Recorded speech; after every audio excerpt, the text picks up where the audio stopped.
So I know right from the get-go, being accurate about events in history is for some reason controversial. So before you go down in the comments and go, "Hey, it was totally an explosion. Just look at it," or try to, downvote the video because, there's some conspiracy theory crap. Actually take a moment to listen to what is said, listen to the explanations, and understand that where I'm coming from is what the official investigation report says, and that all I'm doing is correcting a common piece of misinformation and misconception regarding the Challenger disaster that, excuse me, incorrectly paints the way people think about the incident, the nature of the shuttle as a vehicle, and the very nature, again, of the disaster itself. So, what we're going to do is look at an article I wrote on January 28th, 2018. So this would have been on the 32nd anniversary of the disaster. Of course, today marks the 40th anniversary of the Challenger disaster. And we're going to read my piece, as rough as it is, because I have a really weird writing style that I've slowly been refining over the years. And I'm going to share in video form my commentary there, which still holds generally true. I don't think anything has changed. Yeah, let's just get to it. This is an article on Zadara.com that I wrote. It's my website. I used to write a ton about space, still do. Um, but yeah, here we go. Today marks now the 40th year since the Challenger disaster. January 20th, 1986, Space Shuttle Challenger was destroyed 73 seconds into its 10th mission, the 25th total Space Shuttle mission, due to one of its solid rocket boosters having a failed O-ring in a joint between two sections of booster casing. This caused a burn through situation with the booster, which, over time, burned its way through the massive orange external fuel tank of the vehicle, resulting in its breakup over the Atlantic Ocean.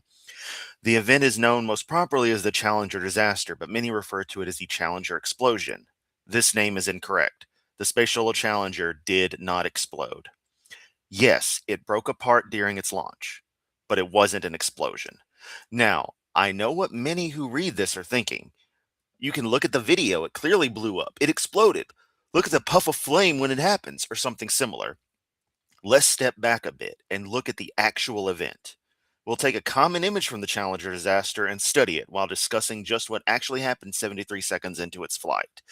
And of course, we're met with the classic, extremely haunting cloud image. That's all I call this, the void sky, the contrail, or the contrail, the um, solid rocket booster plumes coming, and then the poof, the other booster snaking, for lack of a better word, demonically. This has been an image that has haunted me my entire life. It's quite honestly one of the scariest images I've ever seen. And that's saying a lot given what I'm aware of. This image just truly haunts me. But all right, let us continue. So, all right, let's look at the image. One of the more famous ones of the event, and one that's highly detailed. You see plenty of white smoke, a bit of orange, and to the bottom right, the remains of the space shuttle main engines and the smaller rocket systems on the orbiter descending towards the ocean. That would be the main plume here. This is where the breakup happened. There's the SRB flying off, the other one's doing its own thing. There is the orange section, and these plumes would be the space shuttle main engines. This would be RCS equipment and other components. And somewhere in here is the crew cabin, which horrifically the Challenger crew were still alive as things continue to ascend and then descend on a ballistic trajectory. The lower left is, of course, the plume from the solid rocket boosters. You can see them continue wildly after vehicle breakup, both in this image and in video footage of the event. In the middle, though, you see the cloud from the breakup, the area where the explosion, quote unquote, happened. The thing is, where's the fireball? Where is the actual flame that is part of an explosion in this context by its very nature? It's nowhere. And I know how that sounds. That sounds like, oh, where's this? Where's that? It sounds like conspiracy talk, but I promise you it's not. This is a logical process of a casual observer looking and seeing, what was going on. And what's funny is when I was a kid, I always found it weird it was called an explosion because it's like, no, it looked like it just broke apart. And turns out, I would learn later that I'm vindicated and just about everyone calls it wrong because it's just easier to say it's what's in the common consciousness. So we continue.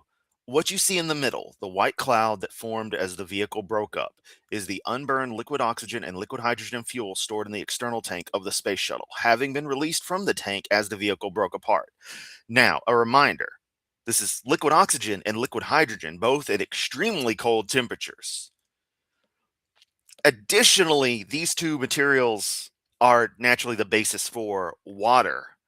So you're going to have some extremely cold, super chilled chemicals that will combine into water anyway. All of a sudden, it makes a lot more sense that these compounds, when released in the volume that the space shuttle external tank has, would form a nice big white poof. Additionally, as can be seen in any launch of a Delta IV or or the space shuttle, or tests of space shuttle main engines like on Artemis, or upper stages of the Saturn V, the J2 engines that burn liquid hydrogen and liquid oxygen. It burns mostly kind of clear, and hydrogen flames are very, very clear. So any explosion to have resulted from such, were it to have happened, would have been very phenomenal because it is high energy, but wouldn't have left this kind of cloud. It would have burned clean, and there wouldn't have been anything left save for solid rocket booster residue. In fact, it would be quite interesting to see a study with modern computer simulations on what if there was actually a proper explosion of the external tank. But that's not what happened. We'll continue though. What you see in the middle, the white cloud that formed as the vehicle broke up, is the unburned liquid oxygen and liquid hydrogen fuel stored in the external tank of the space shuttle, having been released from the tank as the vehicle broke apart. There was some burning of a small bit of the mixed vapors, of course, but amazingly, no actual fireball was formed. The remains of Challenger that were recovered show minimal, if on most cases, if on- it's this is one of the areas where my typing was a little. I really need to go back and re-edit this. Minimal, if on most cases, any burn damage. And that's a thing you can look at elements of Challenger. And there are bits of Challenger that are on display and have been since the 50th anniversary of Apollo 1, if memory serves. The Apollo 1 slash Challenger Memorial section of, I believe it's the Spatial Atlantis exhibit. I have to go there because the Apollo 1 hatch is there. There is a section of the port side, I believe, of Challenger showing the American flag on the side, and you'll notice it has minimal damage, beyond where it's been shredded. It's not burned, it's not scorched like you would expect in such. Um, so we continue. As for the orange you see, those are the hypergolic fuels for the reaction control system and the orbital maneuvering system. Traditionally, the main oxidizer used in these types of systems is dinitrogen tetroxide. I was about to say dihydrogen monoxide, which has a distinctive reddish color to it. It can be seen in all type missile launches, for example, especially those of the Gemini missions, and of course here as the vehicle broke up. The OMS and RCS fuel systems spilled their contents, resulting in an orange cloud appearing in the same area that the Challenger orbiter was in when it broke up, on the bottom of the shuttle stack. Here we have a photo of Challenger with the massive plume coming out. And what had occurred was, due to the O-ring failure, due to the cold, and due to flawed design of the solid rocket boosters and poor investigation of them during reuse, there was a burn through situation that was temporarily plugged by a very brief moment of molten slag from the solid rocket boosters, which burn a solid aluminum based fuel to generate a nice hunk of thrust relatively cheaply and are generally safe. The shuttle being the first and up until Artemis launches in a few days, the only time solids were used on a human rated vehicle. Um, would have been fine, especially if the shuttle had been designed differently, but it wasn't. It was a flawed design from the get go. That's a whole other discussion. But this exemplified one failure mode where there was no abort capability.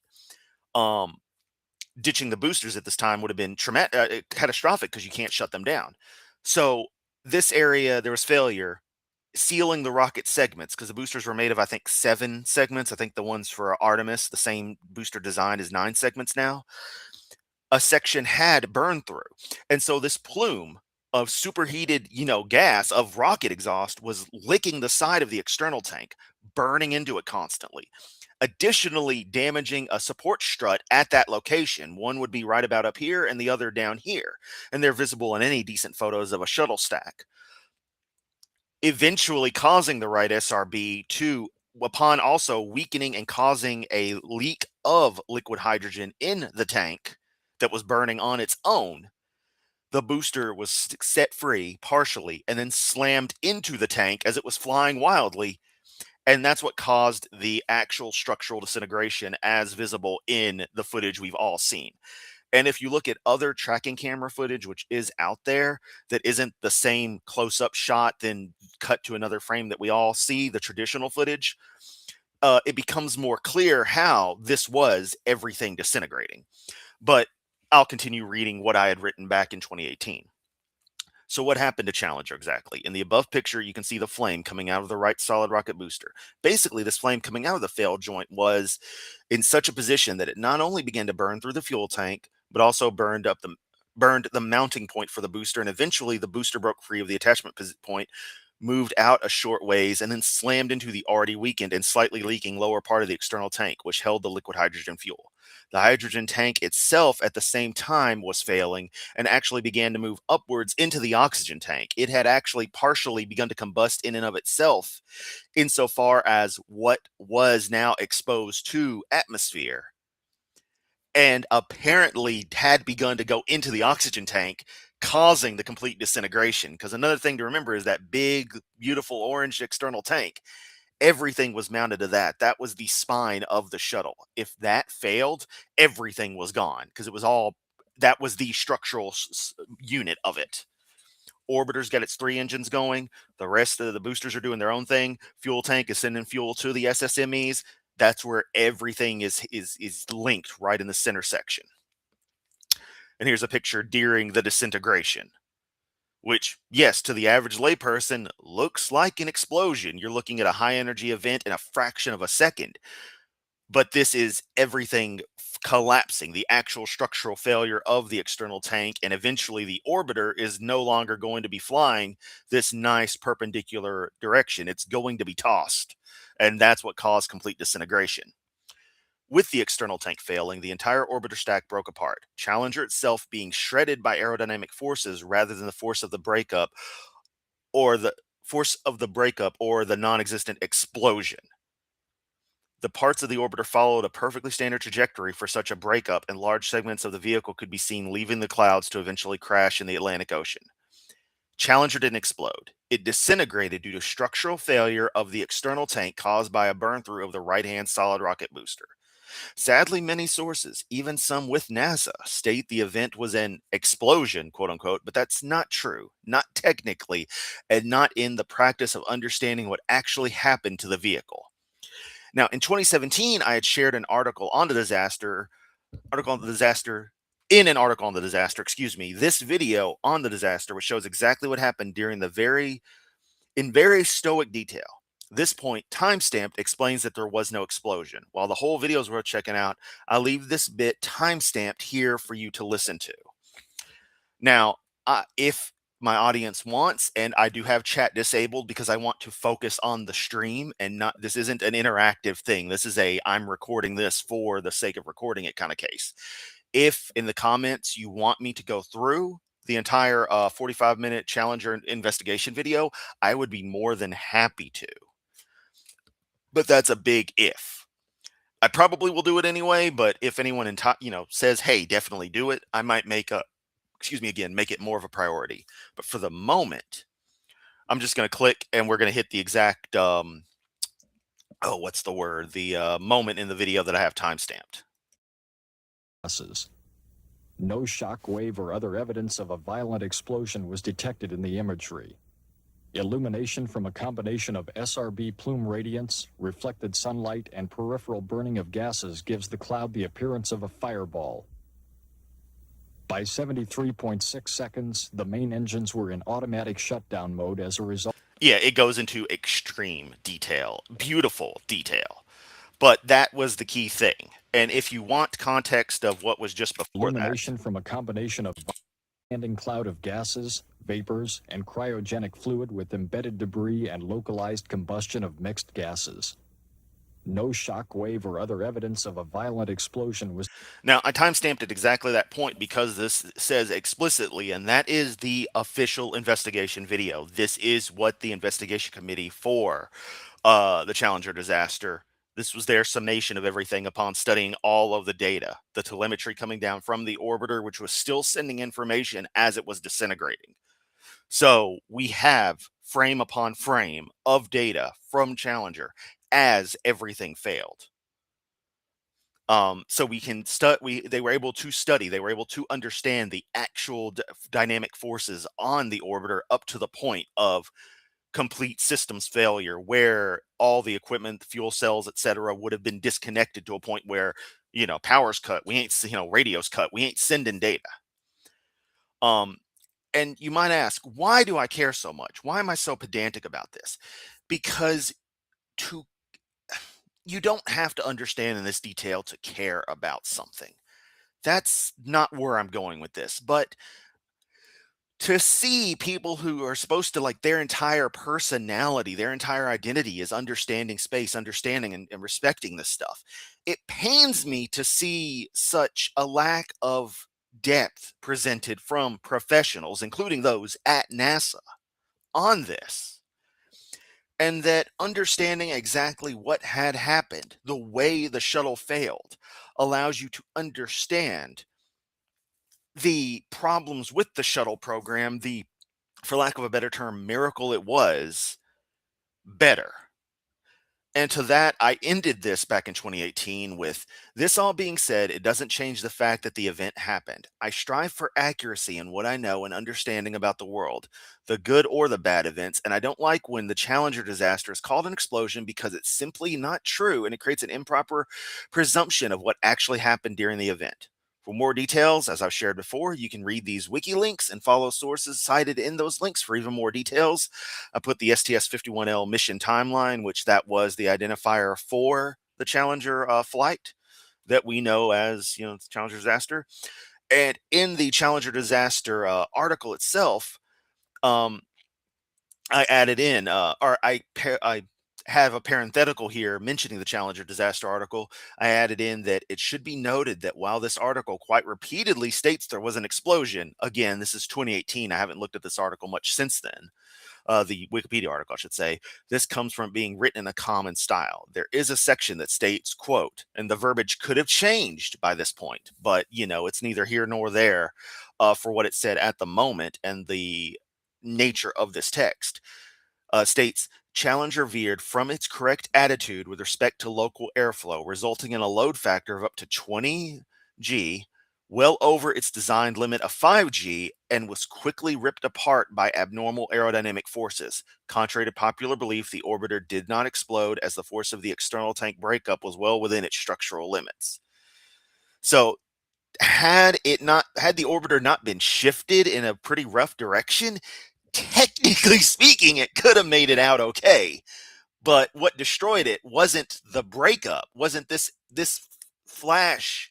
At these stages, the orbiter was still likely intact, and it was several seconds in. In fact, I forget exactly how long they say, but I think in the video they stress at what point they're sure the orbiter itself had actually begun to disintegrate, which is the key thing. It wasn't blown up.